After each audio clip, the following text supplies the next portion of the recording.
This summit conversation is co-creating learning environments, how to get the whole school focused on learning. Tonight, I'm Derek Bartels, and I'm Director of Learning Innovation here in Queensland for a sector of schools, but I'm also a HundrED Ambassador and Country Lead for Australia. I also have with us tonight Kim Powell, who is also a Director of Learning Innovation for a sector of schools here in Australia and is the Country Lead HundrED Ambassador here in Australia. I've got Noburo here too, and Noburo's on the screen, and Noburo is Head of School at HundrED International School in Japan. And so everyone, welcome to our event tonight. I hope you get something from it, and we will want you to engage as much as possible. Over to you, Kim. Thank you. Tonight we want to have a conversation with you as much as possible. So you're going to hear from Derek, Noburo and myself. We're going to give 3 really short, sharp presentations, which really will aim just to provoke you a little bit, to share a small amount of information with you. And we want to talk about things like you can see on the screen right now. We want to talk about what does a quality education look like in a contemporary world, and what are the skills that learners need, what will your graduates look like, and what kind of learning will ensure that students in your school or in your setting actually are able to fulfill that profile. So I'm going to hand over to Noburo and let him kick us off. Great. Okay, here we go. Now, welcome to our conversation. This is Noburo Hagiwara, and I'm joining from Osaka, Japan. On the first day of our 2021 academic year, I presented this quote to our teaching staff: "Be a yardstick of quality." And we're committed to serve our learning community as a professional, more or less, consciously or unconsciously. We are aware of the why and what of the quality education. What is necessary? What does it look like? The question really I like to raise tonight or this morning is the how. How do we achieve quality education? Are we actually providing our students with quality education or quality learning? How do we measure the level of quality in learning or in the system as a school? A part of the reason why we don't seem to know how to achieve the quality may be attributed to the environments we are in. It might also be a lack of active connection to the elements that constitute the elements. When we say learning environments, it encompasses physical, instructional, and cultural domains. The physical environment, such as buildings, classrooms, furniture, light, acoustics, colors, surrounding nature. Instructional environment means learning contents, textbooks, online platform, pedagogies. Then cultural, psychological, professional environments can mean language, relationship, custom, professional practices, and expectations. So if we look at the environments with a human-centric perspective, however, a totally different set of domains will emerge. So, such as learner-centered, which means agency, voice, and choice. The learner is the primary designer of the learning experience. Then also growth-centered. Growth mindset, measure the gain, not the gap. A lifelong learner, innovation-minded. Then community-centered. That would mean empathy, common goals, leadership qualities, and opportunities. So I think this might be the starting point for assessing the learning environments where students and teachers are currently in and designing better learning environments to achieve quality learning and hence achieve the potential. The core philosophy of co-agency is to establish an equal partnership with our stakeholders and empower our learners where everyone thrives and learning is deep. And I think deep learning is defined as creating and using new knowledge in the world. It goes beyond the mastery of existing content knowledge. Again, we understand the why and what. The challenge is the how. This quote from John Hattie perfectly describes what it means to be the co-agency of learning.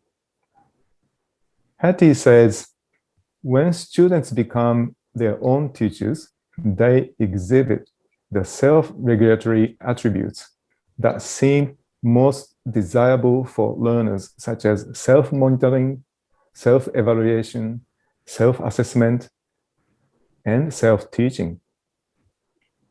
To answer the question, how to get the whole school focused on learning, we must create a culture of learning, excellence, and co-agency. How do we create a culture of learning? Now, I'd like to invite our participants to move into the breakout rooms to share our thoughts and ideas. I wanted to begin my part of the presentation today with this quote from Yong Zhao, because I think for a long time, educators have struggled a little bit with what their place is in a world full of technology. And I think through the pandemic, we have learnt the incredibly crucial role of the educator, and also the importance of, through the rise of technology, the importance of education really being focused on turning out great humans out of our schools, as being absolutely the core thing that needs to happen. So what I wanted to talk to you today is about, if we're talking about what makes quality learning in a contemporary world, then a really crucial part of that is knowing who you are trying to turn, or trying to create the environment to turn your students into. Really knowing that when they, however long they spend in your environment, when they walk out the door, who are they going to be? And how will people know that, more to the point?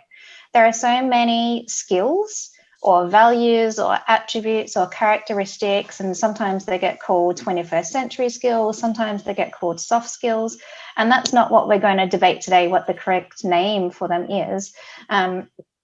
But really the important point that we want to make today is knowing which skills you are going to focus on in your environment, and then really making those skills tangible and teachable. We have a lot of schools in our system here in Australia we're faith-based school. We belong to the Lutheran Church, so our values are really, really important to us. But many of our schools were talking to us about how the values didn't really mean very much to the students in our schools. They didn't understand what that meant for them as people. So I wanted to share an example from a school called Linfield Learning Village, which is not a school in our system, but it is an amazing school in Sydney here in Australia, and we take our staff there as often as we can. And this is an example of their learning characteristics wheel. So you can see that they have got 5 skills or attributes or values that they are really focused on, and they've taken them from something that is quite intangible to being really tangible, because they've turned them into I am statements. So I am collaborative. It's not something that I do, but it's who I am as a person. So these are student statements. And then the thing that they have done, which we now encourage all of our schools to do, is actually to turn those statements from an I am statement and actually translate them right down into the detail. If I am this, then I can do these things. So here's an example of where one of our schools is up to with developing their graduate profile. They had 3 values which they really wholeheartedly believed in as an institution, but weren't translating into the hearts and minds and actions of students. So they have done a lot of work over the last 12 months in creating those I am statements and starting to talk about, well, what does this mean? How will people know that I'm a wise person? How will people know that I am an honourable person? And how will people know that I operate with purpose? What I would like us to do in the breakout rooms today is really have a go. There are so many amazing skills. We can talk about empathy, we can talk about collaboration, and in your breakout rooms, you can choose which skill that you would like to focus on. And I would really love you to, in those small groups, have a go at turning that into a I am statement, and then have a go at translating it into I can statement. So the example I've got here for you in detail is I am self-aware, which means I can recognize my impact. And then if you see that I can recognize my impact is broken down further. So it means that I use my voice as a true sense of self and communicate effectively. It means that I stop and use social cues to consider the impact of my words and actions on myself and others. And when I read that, I can immediately see how that would translate in a learning environment with 5-year-olds.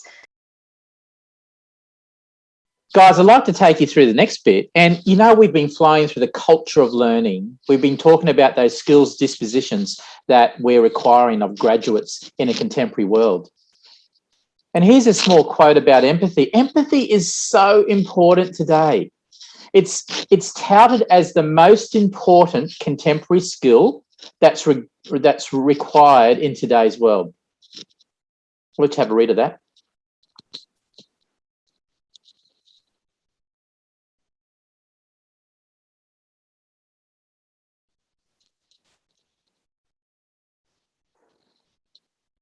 Thanks, Kim. So as we move through the culture of learning to the dispositions and skills that we require of a student engaging in the world of their world today and as they leave school and move on further afield, if that's what we want and if that's what we believe, and if we talk about the right culture, what could the learning look like? Because we know from so much reports and research that if we continue schooling in the mode of an industrial model, it will not achieve what we've just been talking about. So how is it changing around the world? And many of you are from schools that are changing and transforming every day. What does the learning look like and what could the learning look like? One area that's touted a lot is experiential learning and deep inquiry. And that's scaffolded with some rigor, such as human-centered design or design thinking, really fits the bill. And for many of you, I know I can see out there, a lot of you are engaged in good project-based learning, good phenomenon-based learning, good deep inquiry, etc. And you can see one example there on the right, gold standard PBL. You can see those core components of good project-based learning, which really supports student engagement, student agency, authenticity, making work public, sustained inquiry. And sometimes when we're doing PBL, project-based learning, what is the weakest part sometimes due to the fact that we can get overwhelmed by a project-based learning or deep inquiry unit? It's usually the middle part. And sometimes we'll look for some way of making sure that that's meaty. We don't want a project-based learning unit to become a dessert. It's a main course. Project-based learning is not about doing projects. It's about project-based learning. So we look at, in a lot of schools that we work at, develop a structure of human-centered design or design thinking. And as you're well aware, many of you are well aware of design thinking methodology as empathizing, defining, ideating, prototyping, testing, using that particularly to drive the richness of a project-based learning unit. And you can see there, it's not sequential. and it's iterative. And however, if you have a look there, empathy is so important. And we just talked about that being a hugely important soft skill. Unless you understand the problems of the people that you're trying to solve the problems for, or trying to help solve the problems, how they are feeling, we're not going to have a hope in solving any of those big, audacious, hairy problems that our students are going to be faced with now and into the future. So project-based learning, supported by rigor of a design thinking framework, can be done well. And notice we've got there rigor without rigidity. Project-based learning, experiential learning, deep inquiry in the classroom, for some people may look like it doesn't have rigor, and we all know that it does. A huge amount of scaffolding and structure supports that.